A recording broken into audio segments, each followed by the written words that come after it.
Constitui ainda infração ética agenciar ou aliciar ou desviar paciente colega. Aqui, gente, a gente tem que colocar também o desvio, por exemplo, do rol de procedimentos.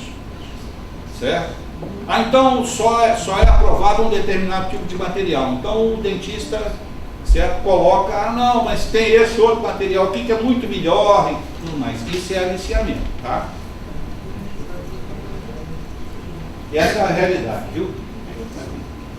O pessoal não está tendo refeição, como é que vai escolher? Agora, quem estiver precisando de conserto de carro, está tudo bagaio.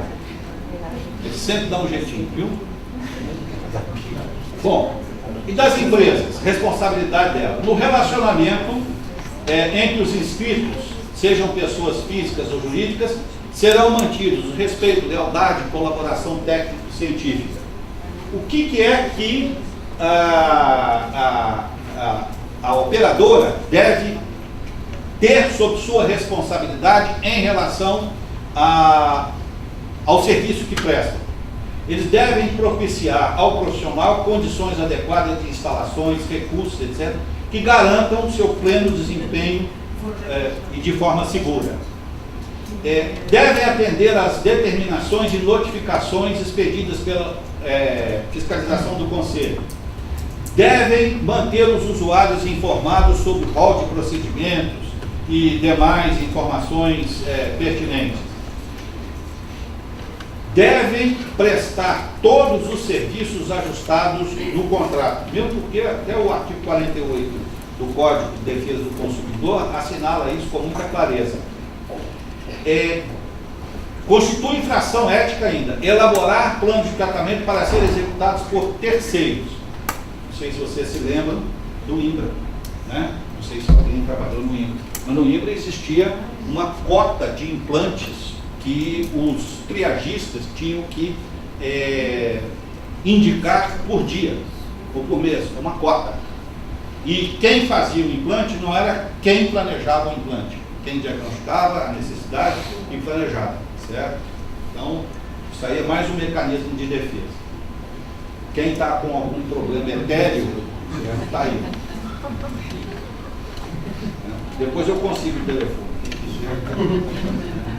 Bom, ainda constitui infração ética deixar de proceder à atualização contratual, cadastral e de responsabilidade técnica. Sabe o que isso quer dizer? A resolução 20 de 2001 está dizendo que todo auditor tem que ser registrado no seu conselho regional como auditor daquela operadora. O que às vezes ocorre? Ocorre que o RT, responsável técnico de uma operadora, sai, o auditor sai, 2 anos depois surge um problema judicial. Quem é arrolado dentro do Conselho de Ética, certo? É exatamente aquele RT que não se atualizou junto ao Conselho, dizendo, olha, já não sou mais, fui substituído por. O que consta lá no Conselho é o nome do dentista A como RT. Ele já saiu há 2 anos, não atualizou isso. Se vier um problema, vou chamar o cara que está lá no meu registro, certo? Isso é um problema sério. Muito bem. Uma parte específica sobre auditorias e perícias odontológicas. O auditor e o perito estão impedidos de atuar como tal se for parte interessada, se tiver alguma participação como mandatário, etc. Se for parte, se for cônjuge, se for parente, até em 2º grau, se for ex-paciente, paciente e assim por diante. Tá? É isso aí. A gente tem que se acostumar com a pressão mesmo. Tá?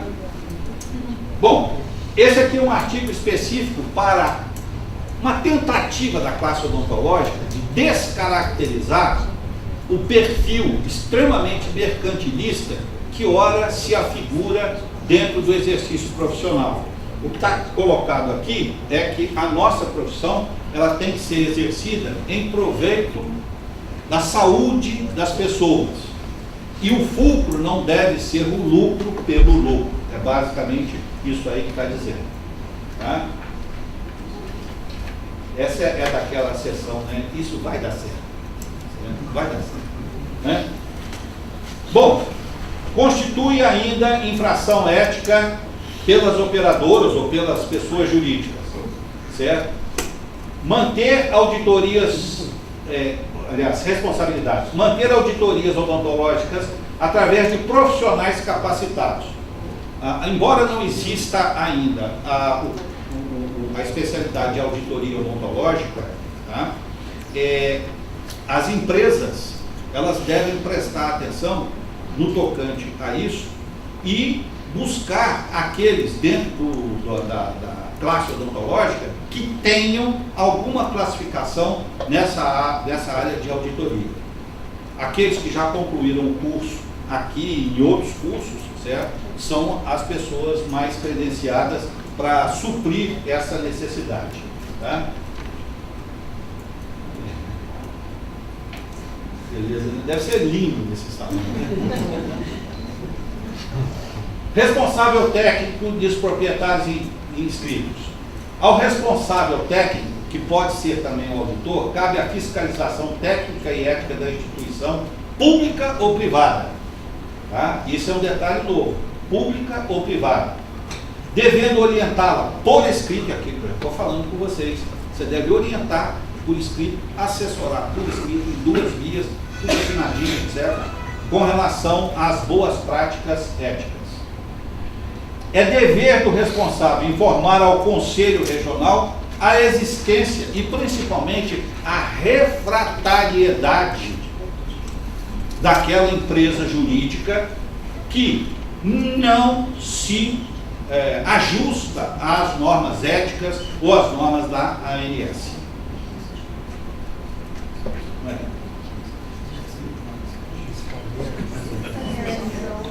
Escaneação é a mesma coisa. Bom, e aí vamos entrar numa parte mais prática. Como é que está o contexto atual da saúde suplementar? Segundo Silva, certo? A regulação da ANS tem impactado muito o setor, na medida em que amplia as coberturas, proíbe o rompimento unilateral dos contratos, regularizou a contagem ou recontagem dos prazos de carência, eliminou essa seleção de risco. Para você ter uma ideia, na Marinha, há coisa de uns 15 anos atrás, a Marinha resolveu passar parte da assistência médica odontológica para uma operadora. Foi uma briga de foice entre as operadoras para poder pegar. Por quê? Porque o militar, ele tem que fazer de 6 em 6 meses um exame completo, básico e completo. Quer dizer, o índice de utilização do plano para essa população é muito baixo. Você imagina o quanto isso era desejável para a Unimed, para Golden Cross, Blue Life, etc, etc. Foi uma briga danada. Isso durou algum tempo e depois foi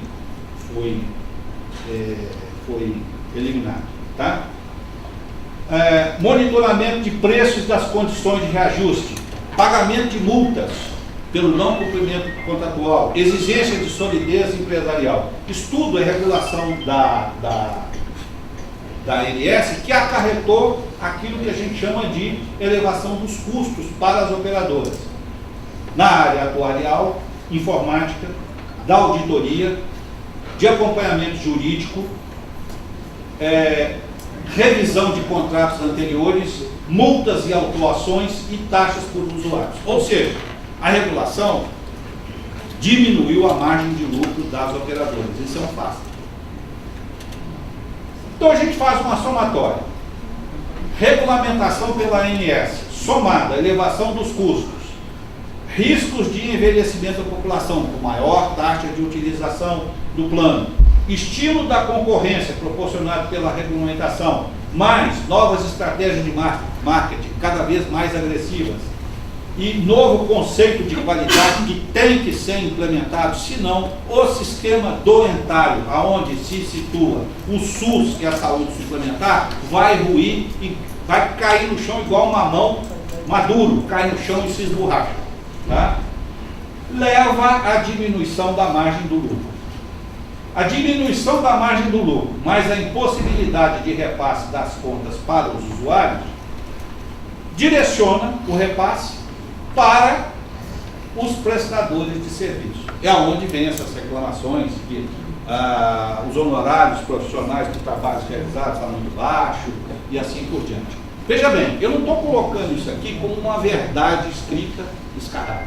Eu estou colocando que existem esses impactos no mercado. E a gente, para poder pleitear alguma melhoria da qualidade, melhoria da remuneração, a gente tem que entender um pouco de cada um desses impactos que tem ocorrido dentro da saúde suplementar. Aí, está precisando de um pneuzinho novo? É só ir lá, viu? O que é Noronha e Salles, 2004, escreveram? O paradigma atual do mercado é marcado pela interferência da operadora e seu auditor contratado, segundo ele, tá? Através da demora na falta de autorização, alterações diretas na terapêutica proposta, suspensão de pagamento devido à glosa, postura não ética dos auditores frente aos usuários avaliados. E aí eu chamo a atenção para a nossa postura com auditores. Ela é de fundamental importância, não só para a operadora, não só para a rede credenciada, mas também para o usuário. E principalmente nas auditorias presenciais, é muito importante a nossa postura. O paciente entra para fazer uma auditoria presencial e muitas vezes, isso já ocorreu, né? A pessoa está bem paramentada, etc., chega profissionalmente, faz o exame e os olhos e a atenção do paciente ficam exatamente no auditor. O auditor, ele não emite nenhum conceito naquele momento. Tudo que ele tiver que fazer, ele vai escrever depois e tudo mais. Mas ao examinar o paciente, com tudo tampado, tudo assim, o paciente só está vendo os olhos, através dos óculos de proteção. Ele faz assim, ó. Falou tudo. Falou tudo, não precisa falar mais nada. Não precisa falar mais nada. Chama a atenção, gente. Postura ética é isso. A postura ética, ela não começa lá na operadora, não começa lá na rede credenciada, começa com você. Você tem que ter uma postura ética dentro de você, para você poder exigir ética em relação a você, em relação ao tratamento que é dispensado, tá? Bom, algumas empresas, segundo Noronha, se acham no direito de elaborar regras, nem sempre éticas, com o objetivo de limitar acesso e diminuir custos. Essa é uma realidade. O que nos compete? Assessorar a quem de direito para que essas normas devem ser construídas, claro, sejam construídas dentro das normatizações legais. Só isso. O poder de decisão, segundo Noronha e Salles, tem sido exercido de forma impositiva, coercitiva e sem transparência, não permitindo à outra parte o direito de defesa. E aí eu faço uma reflexão sobre o que Noronha e Salles disseram em 2004. Pessoal, você só é coagido ou só lhe é imposto algo que você permita que seja colocado. Até chifre. A gente não deve nem se preocupar com chifre, porque chifre é coisa que os outros põem na cabeça da gente. Agora chega uma pessoa e quer impor, no ser seu chefe, impor algo coercitivo que vá contra os seus princípios éticos, clínicos e assim por diante. O que você deve fazer? partir para o diálogo. Claro! Essa é a percepção dele. Ele está premido por uma série de regras, uma série de obstáculos, uma série de desafios. E você tem os seus próprios. Está faltando, então, ambos sentarem e conversarem. Agora, neste momento, a postura é essencial. Esse é um problema que a gente encontra em todo lugar que a gente vai que dá curso de especialização. O momento crucial e o momento mais importante de um curso é a apresentação do TCC e da monografia. Então, a gente costuma ouvir muito assim: detesto falar em público. Tudo bem, tem gente que não gosta. Mas aí chega num dia, o cara vem, só falta vir de sandália de dedo, uniforme do galo, agora campeão, certo? Boné, você é jovem, né? Boné com aquele cabelinho assim pra fora, assim, ó. Certo? Ele acha que porque ele não gosta de falar em público, ele também não precisa também se esforçar para poder falar. Agora observe bem. Às vezes você está lá no seu local de trabalho, vem uma determinação para você, você vai ter que falar com o diretor-chefe do setor de regulação da Fiat, do setor de saúde da Fiat. O cara que está lá bem acima. Aí você vai lá de sandália de dedo, aí, camarada, legal? Conduta. Você está diante de um momento de decisão dentro da sua vida. Adote uma atitude condizente. Se você quer ser respeitado, respeite. Vá adequado. Certo? É a mesma coisa. Você vai para um tribunal, certo? Lá, tribunal do júri, etc. Você vai lá se for uma moça, vai de mini saia, vai de... é melhor você não ir, não. Melhor você não ir, não. Certo? Por quê? Porque aquele momento exige compostura, uma atitude mais adequada. Muito bem. Aí, atitude. Depois o cara vira e fala, não, eu estou sendo assediado. Atitude. Tá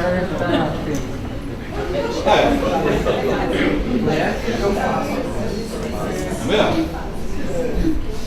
Bom, e aí vamos para o contexto atual, apresentando algumas práticas que têm sido colocadas, certo? Uma delas é o uso indiscriminado de raio-x com a finalidade administrativa. É claro que todo mundo aqui conhece os efeitos biológicos do raio-x, sejam eles citocáricos, determinísticos, somáticos, genéticos, imediatos, tardios, tá? Apesar deste conhecimento adquirido na graduação, a prática do uso indiscriminado ele é adotado por algumas operadoras.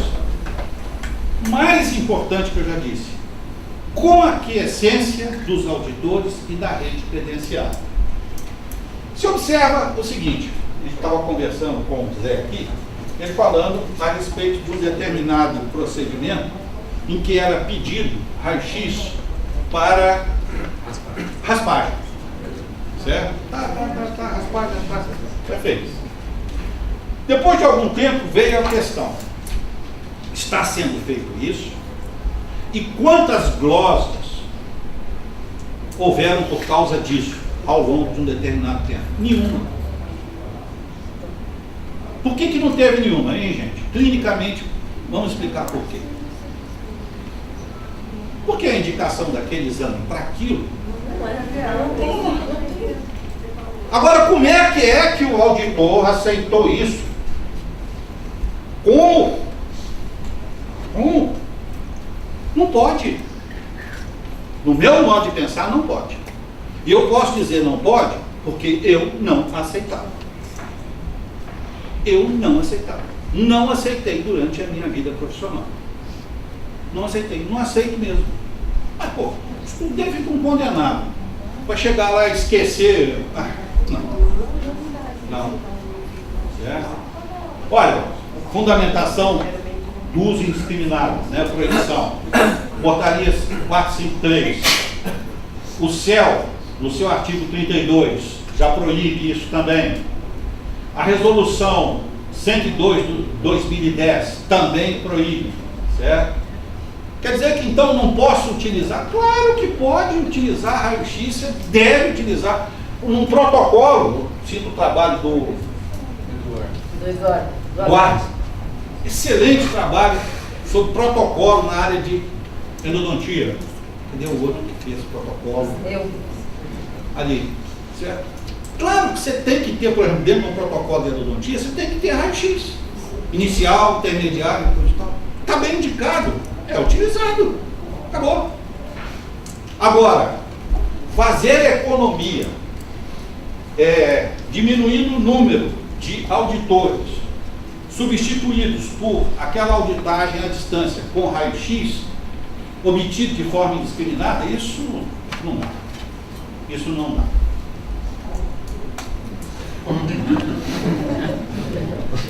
Negativa de cobertura de exames complementares, restrição ao número de pedidos de exame. Bom, pela Lei 5.081, é facultado a nós pedir todo e qualquer tipo de exame, tanto quanto o médico.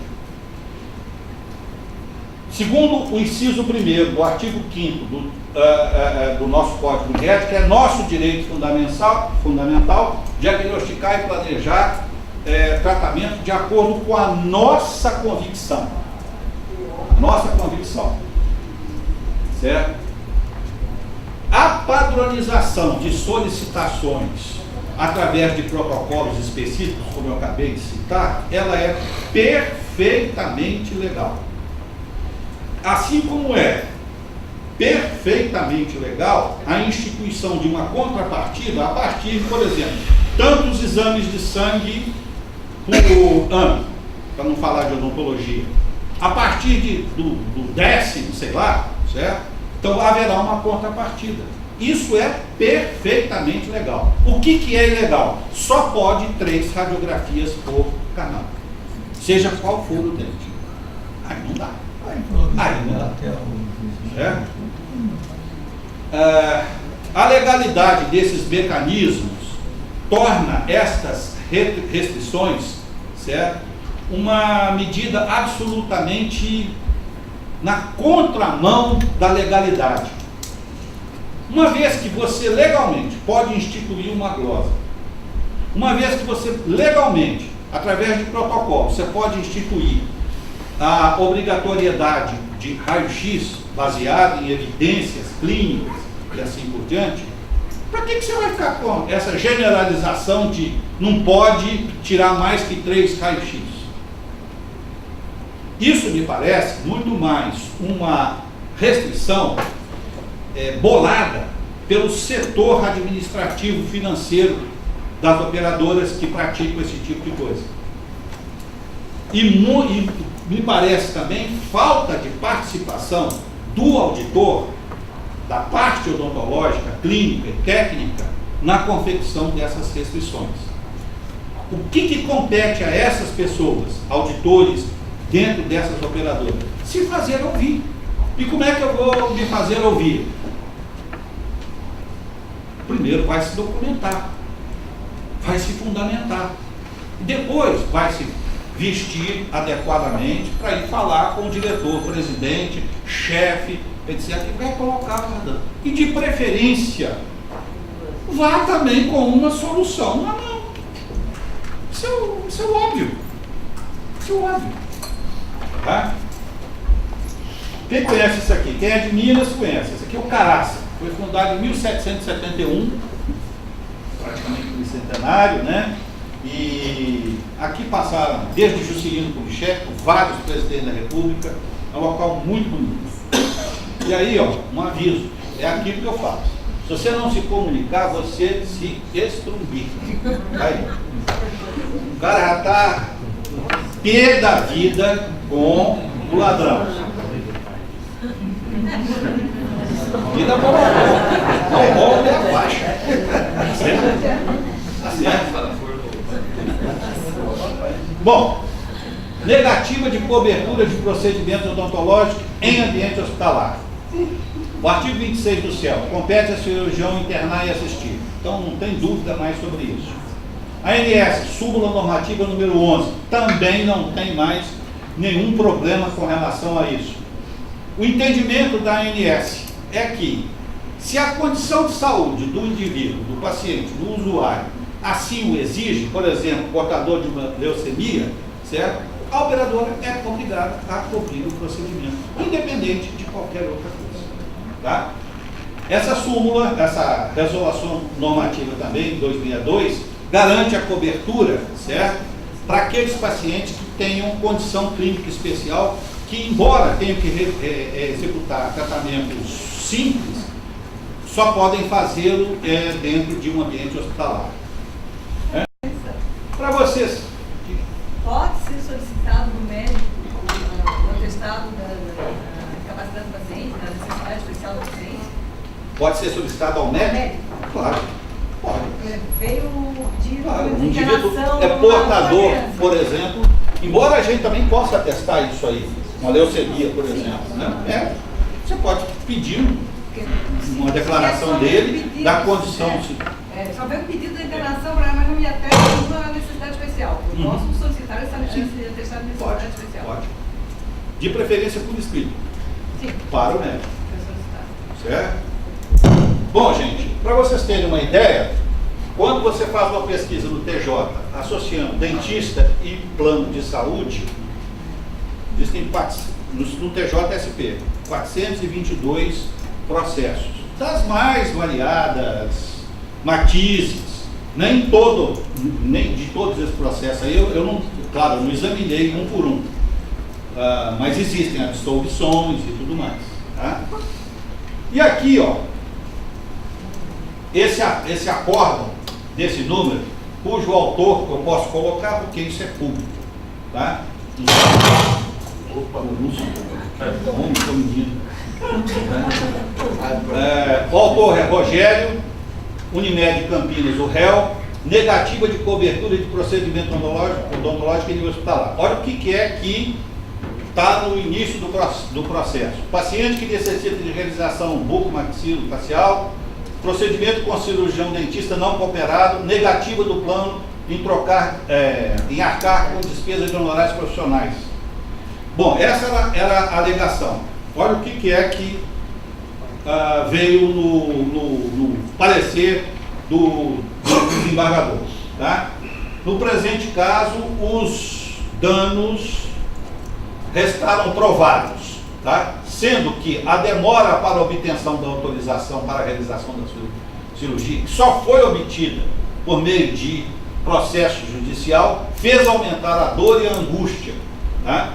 A resistência oferecida pela requerida não tem sucedâneo legal. Então aquela prática de vamos aguentar um pouquinho esse negócio aqui, porque tá aí, isso é dentro do estado de São Paulo.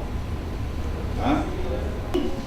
Uma operadora se negou a tratamento, eu acho que foi também na área de ortognática, eu acho.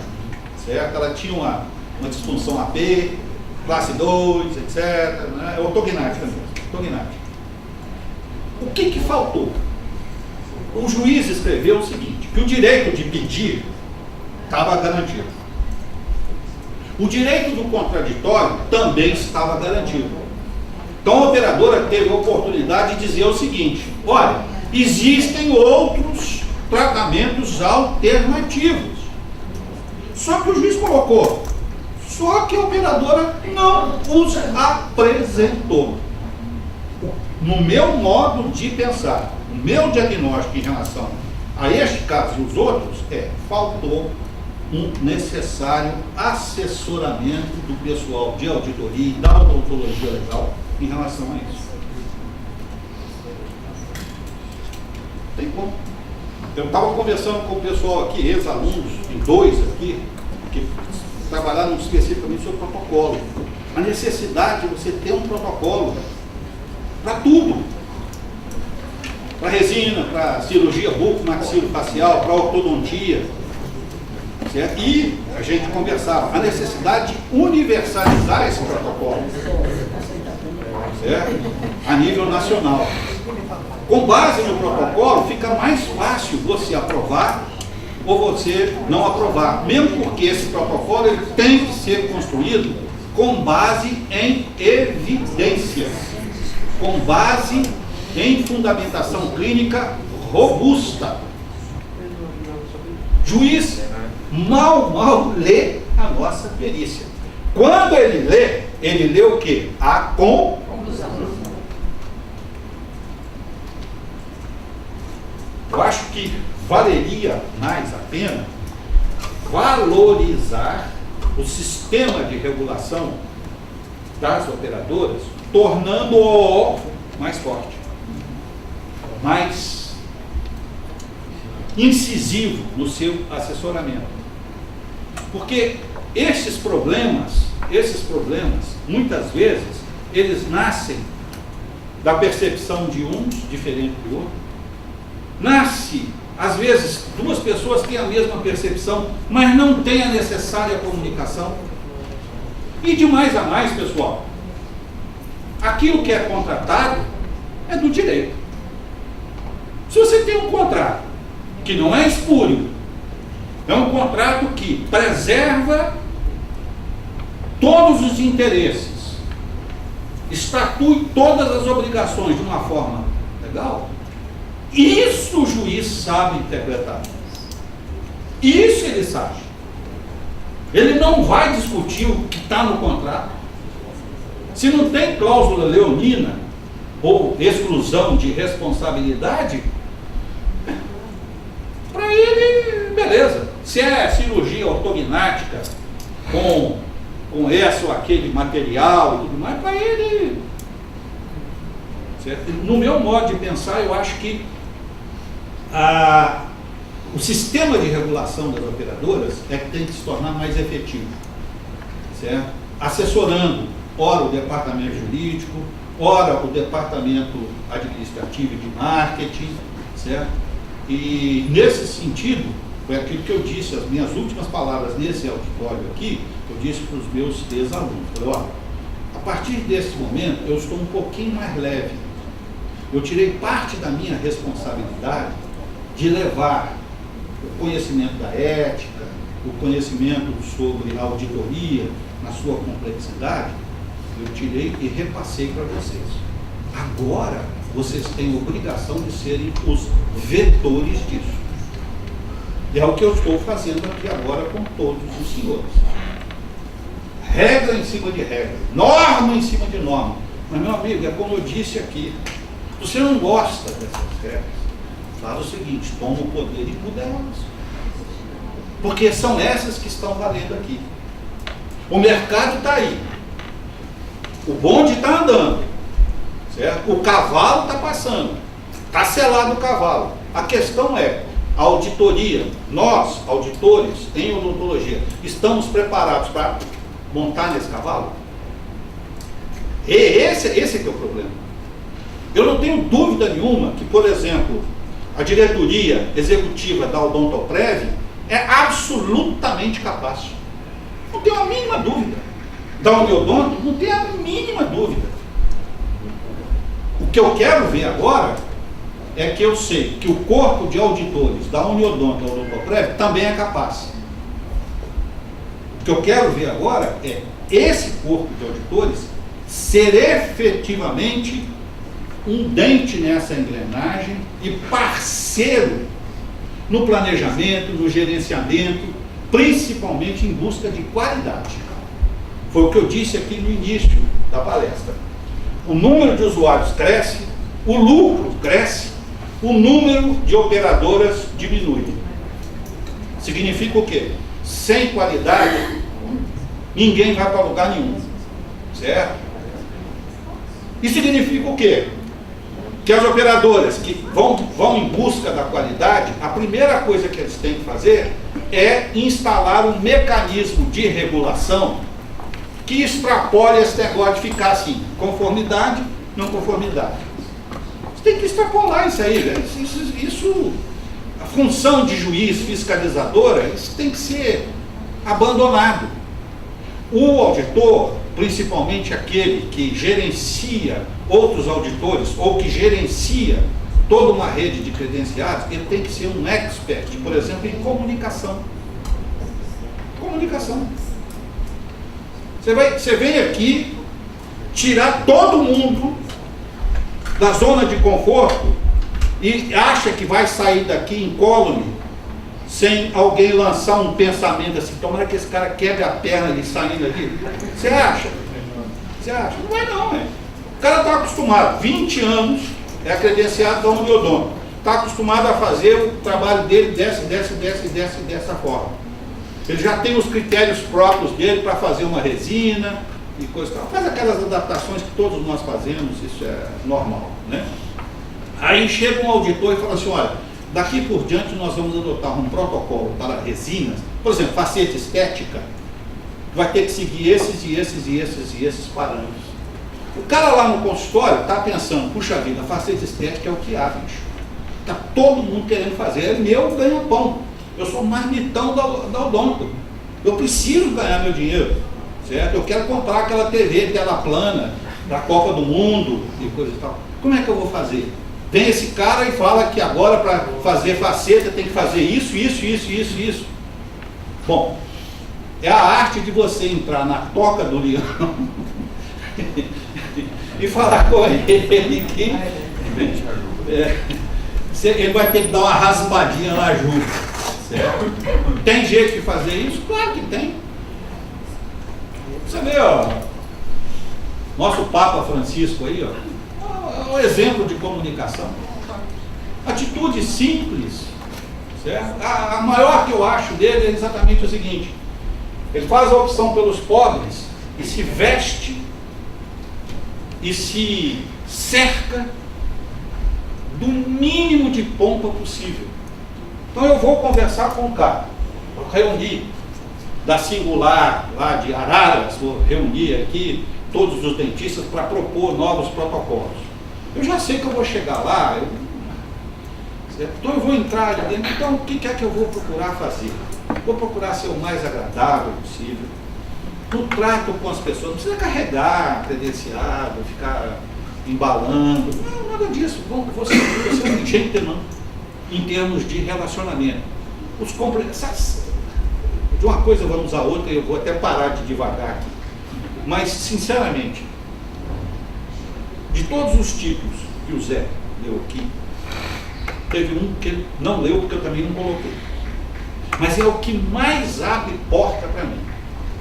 É aquele que me foi outorgado pelo seu Clóvis e Dona Lívia, meus pais, e minhas professoras. Vocês já ouviram falar nas palavrinhas mágicas?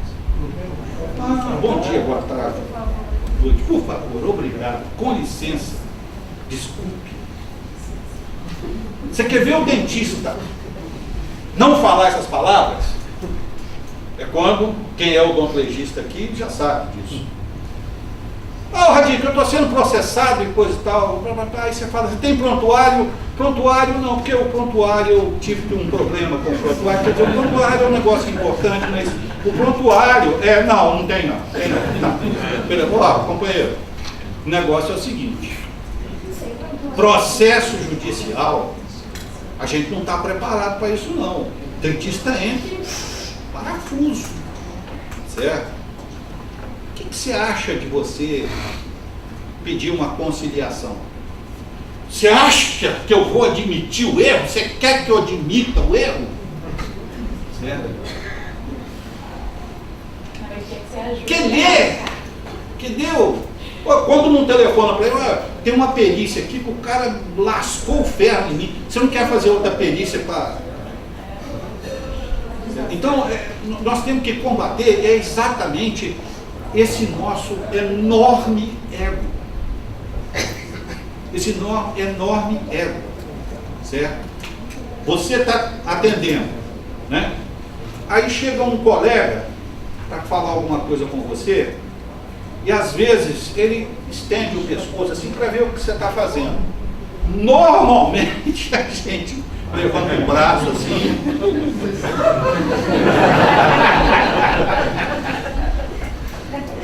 A gente não gosta de dar satisfação, nem aqui, nem na pau. O auditor, ele não gosta de fundamentar Ele acha que é um absurdo. Você não está vendo isso aqui, ó?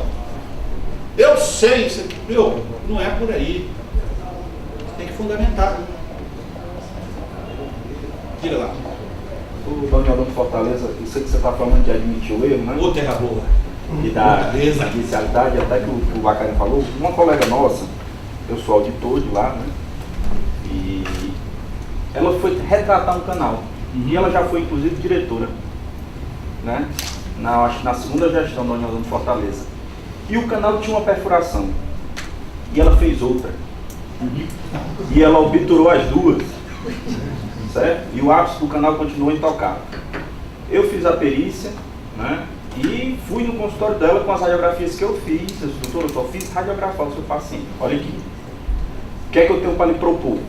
Eu já falei com a nossa advogada pelo telefone. Vamos propor um acordo. O paciente vai ter que extrair o dente e vai ter que fazer implante. O que era para a senhora ter feito? Não era para ter feito o canal. Era para ter dito para o paciente, olha, seu canal não tem tratamento. A gente vai ter que pensar em outras possibilidades de tratamento. Tem. Quer fazer uma cirurgia paranendodôntica? Tem, mas o valor é tanto. Não é conclusivo. Agora tem a possibilidade do implante. A senhora tem a possibilidade de fazer uma fonte fixa. A senhora tem N possibilidades. Menos a de tentar um tratamento de alto risco que a senhora fez. Nesse inteirinho, aí ela disse, mas eu tenho um seguro de responsabilidade civil da Uniodonto. Ótimo. A senhora tem um direito de ficar como cooperada. Todos os cooperados da Uniodonto Fortaleza têm. Certo? Só que a gente vai, isso aí a senhora vai amargar um processo jurídico. Eu vou com a senhora até aqui, daqui para frente a senhora vai com o advogado, eu não vou mais estar com a senhora. Certo, doutor? Então assim, a gente vai dizer que houve uma falha. E vamos chamar esse paciente, o cara altamente aberto, professor inclusive da Federal de Biologia, do curso de Biologia. Ele disse, olha, eu quero o seguinte, eu fui para lá para tentar resolver um problema. E estou com outro. Continuo com dor. Tá entendendo? Eu disse, não, vamos lá. Aí a gente fez um acordozinho, o seguro pagou um implante, tá certo? E a gente não levou isso para o termo da judicialidade. A gente resolveu tudo administrativamente lá dentro, fez um acordozinho, ele nem veio com advogado, né? Ele veio tranquilo, só olha, eu quero resolver meu problema. Mas ela não, ela estava corretíssima, ela tinha feito toda a perfuração, eu provei para ela que ela fez, ela ainda achava que... Mas eu já fui diretora... Ela ainda dizia assim, você tem a metade da minha idade, quer dizer que eu estou errado. Eu digo. Nós conversamos, eu e aí um pouquinho antes da palestra, e a gente, ele levantou com muita propriedade que o sistema de saúde suplementar ele tem que caminhar para um outro paradigma, saindo do sistema doentário e entramos definitivamente no sistema preventivo com qualidade, tá? E ele colocou com muita propriedade, e eu concordo absolutamente em gênero numeral com isso, de que um dos grandes problemas e desafios é o próprio usuário. Por exemplo, o médico, que é um indivíduo, na sua essência, preventista, ele volta e meia, ele é achacado pelo próprio paciente, dizendo, esse médico me examinou, não pediu nenhum exame. Não deu nenhum remédio. Olha a cultura que tem por trás disso aí, que a gente tem que modificar. Ora, a modificação destes usuários, certo? Não há marketing que vá fazer esta modificação. Haja dinheiro. Mas se você observar que o auditor e mais a rede credenciada podem ser os agentes ideais para promover essa mudança, eu acho que você está pensando certo. E foi exatamente o que a gente colocou ali. Mas a simples, função, né? Não é só simples, é o único caminho. E porque é o desgaste, né? Também em ambas as partes, né? Não tem operadora para poder aguentar a despesa de marketing para mudar hábito de uma população. Não tem. Não adianta, você não vai conseguir. Agora, aquele cara está lá na rede credenciada de ponta, certo? Está lá na ponta, auxiliada em parceria com o sistema de regulação, aonde o auditor está lá incluído, que por sua vez está conectada com os interesses de desenvolvimento do sistema oriundo da diretoria, eu acho que por aí é o caminho. Afinal de contas, saúde também é um negócio, certo? E para gerir este negócio, você tem que pensar em qualidade, você tem que pensar em retorno, e você tem que pensar nos recursos que você tem para poder obter qualidade e retorno. E o principal recurso que você tem para poder obter isso se chama recurso humano. O beneficiário desses recursos humanos que a gente utiliza para poder receber alguma coisa em troca é o que a gente tem menos, enquanto operadora, tem menos capacidade de interagir, pelo menos com a grande maioria, de formar uma consciência. Agora, que tal se a gente começar a formar um corpo regulatório com o mesmo pensamento, uníssono, baseado em evidências? Este pessoal vai capilarizar esse conhecimento para a rede credenciada. A rede credenciada vai passar, então, a fazer a maior capilarização para os pacientes. Caraça, agora hoje é um apelo, certo? Meta de glosa. Eu vou saltar um pouquinho disso aqui, certo? Porque meta de glosa a gente já falou. Por que é chamado de caraça? Porque a serra aqui atrás não parece uma cara? Chamada de caraça. Bom, vou falar um pouquinho sobre isso aqui. Essa cláusula sexta, que está aqui escrita, é aquela da UNA, tá? Aquela proposta pela Odontoprev. Tá? Eu não quero colocar essa ou aquela operadora em evidência, mas observe bem, eu tive acesso a esse contrato e não pude deixar de observar isso aqui. Atrelar o reajuste à sinistralidade. Então, só vou ter reajuste pela rede UNA se a sinistralidade da rede UNA for baixa, da Odontoprev for baixa. Agora, você imagina, a Odontoprev, ela tem uma política muito agressiva, ela está cada vez mais avançando para a faixa D e E. A faixa D e E tem um CPOD alto ou baixo? A sinistralidade tende a aumentar. Então, quando é que vai ter reajuste na Odontoprev? De edição nunca. À tarde. Certo? Bom. Então ele está linkando aqui com a sinistralidade, certo? O reajuste dos honorários, certo?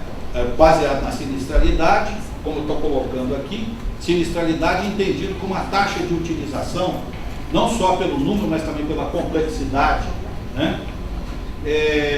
Essa concessão só vai haver se não houver aumento de sinistralidade. Sinistralidade como condição para reajuste tem uma jurisprudência do STJ, está aqui, eu peguei só essa parte, é a parte final da jurisprudência, está lá colocada aqui, ó. Vedar os reajustes das mensalidades dos planos de saúde em razão da alta sinistralidade. A Mardica, ele está falando aqui a respeito das mensalidades que os usuários pagam. Por analogia, sinistralidade não pode ser aplicada a nenhum reajuste, porque a sinistralidade já está inclusa no cálculo da mensalidade. É mais ou menos da seguinte maneira: se eu tenho uma seguradora de carro e é nessa região central de São Paulo, eu tenho 100 mil carros aqui nessa área, esse seguro aqui provavelmente vai ser mais caro do que, por exemplo, o seguro o mesmo seguro do mesmo carro em Piracicaba? Certo? Então, por quê? Porque lá o nível de assalto, de roubo de carro é muito menor. Então, quando se faz o cálculo da mensalidade aqui para São Paulo, se faz já pensando na sinistralidade. Então pronto. Certo? Bom, aí ó, você vê, quem não se comunica, se estrumbica mesmo. Aí. Responsabilidade sobre confecções ou reconfecções de trabalhos. Nessa cláusula quarta deste mesmo contrato, constitui também responsabilidade do credenciado, está aqui, ó, reconfecção do trabalho, direto e reto. Teve que fazer reconfecção dentro daquele período de garantia que é dado, estabelecido, não tem colé, é o credenciado que paga. O fato é que a responsabilidade sobre a reconfecção recai sobre quem fez o trabalho pela primeira vez. Certo? Bom, isso é o que está colocado neste contrato. Tá? Agora vamos lá. Constituição, artigo 5º, todos são iguais perante a lei. Acabou. Então, operadora, credenciado, usuário, auditor, todo mundo é igual perante a lei. Artigo 5º, inciso 55. Aos litigantes, ou seja, quem participa de um processo administrativo, judicial, etc., é assegurado o contraditório e a ampla defesa. Qual é a defesa que você dá para um indivíduo que fez uma restauração e o energúmeno que a recebeu vai abrir garrafa de cerveja com o dente? Qual é a defesa que você está dando dentro da Constituição para aquele dentista ser condenado a fazer a reconfecção? Isso aqui, veja bem, quando a UNA adotou isso aqui, abriu uma guarda do tamanho de um bonde para o Odontoprev. Porque qualquer dentista que entrar na justiça e disser assim, a Odontoprev não me deu nem o direito de apresentar as provas da minha boa-fé ao confeccionar o trabalho. Eu costumo colocar para os alunos, coloco para vocês aqui agora, o seguinte: na cláusula relativa à garantia, você também tem que ter a garantia do paciente em relação ao serviço que foi prestado. Então, uma cláusula é importantíssima. Constitui responsabilidade e obrigação do paciente seguir fielmente, integralmente, todas as recomendações relativas ao cuidado com a higiene bucal e com o prótese que foi colocado. Anexa, se você quiser colocar, matar mesmo, jogar pá de cal em cima, vírgula, segundo instruções, certo? Repassadas de forma escrita. Ponto. Você pega, tá, colocou uma prótese total. O que você tem que fazer com a prótese total? Você tem que fazer isso. Perfeito. Tudo no papel, segunda via. Agora observa bem, olha que coisa boa. Hoje você pode ter prontuário digital, certo? Em vez de você ter aquele monte de papel, você faz um papel só, entrega para o paciente e fica o seu encaminhamento fica no prontuário digital. Quer dizer, mínimo de papel possível. Você tem, para você ter como é que chama? O prontuário digital, você tem que ter a assinatura digital. Hoje tem uma lei que diz que o processo digital, o processo judicial digital é válido. Então hoje nos processos a gente não encontra mais fotocópia autenticada. Às vezes vem, as radiografias vêm numa mídia. E é válido. Certo? Agora, é claro, que você está colocando é mais do que certo. Observa bem. O que mudou, principalmente a partir de 2013 agora, é que o próprio Conselho Federal reconhece que você pode utilizar mídia digital para prontuário. Alguns, como a Marinha, não adotam integralmente isso. Eles ainda exaram alguns documentos, mas é uma folha simples e coisa e tal, não ocupa nenhum volume praticamente. E outras clínicas, por exemplo, a Arcata, em Belo Horizonte, tudo digital. Tudo digital. Tem uma folha escrita. A não ser aquilo que é digitado, certo? Como, por exemplo, uma prescrição que vai para o paciente. O restante está tudo dentro lá do sistema de certo? Bom, já são 12:05.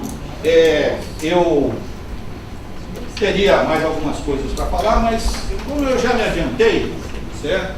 Então, eu acredito que a minha missão aqui, se não foi de todo completa, pelo menos, eu acredito que me referi a todo o restante da aula que ainda não apresentei. Quando eu falei de captação, quando eu falei de qualidade e assim por diante. Bom, eu quero agradecer ao meu dono, mais uma vez na pessoa do Zé, agradecer a todos os diretores, agradecer a vocês pela presença. Estou vendo que veio gente aqui de Fortaleza, tem gente de Belo Horizonte, tem outras pessoas de outras cidades aqui, do Brasil inteiro aqui. Tem gente aqui do Brasil. Opa, tem de longe, hein? E agradeço imensamente a paciência de vocês para com as minhas idiosincrasias e estou à disposição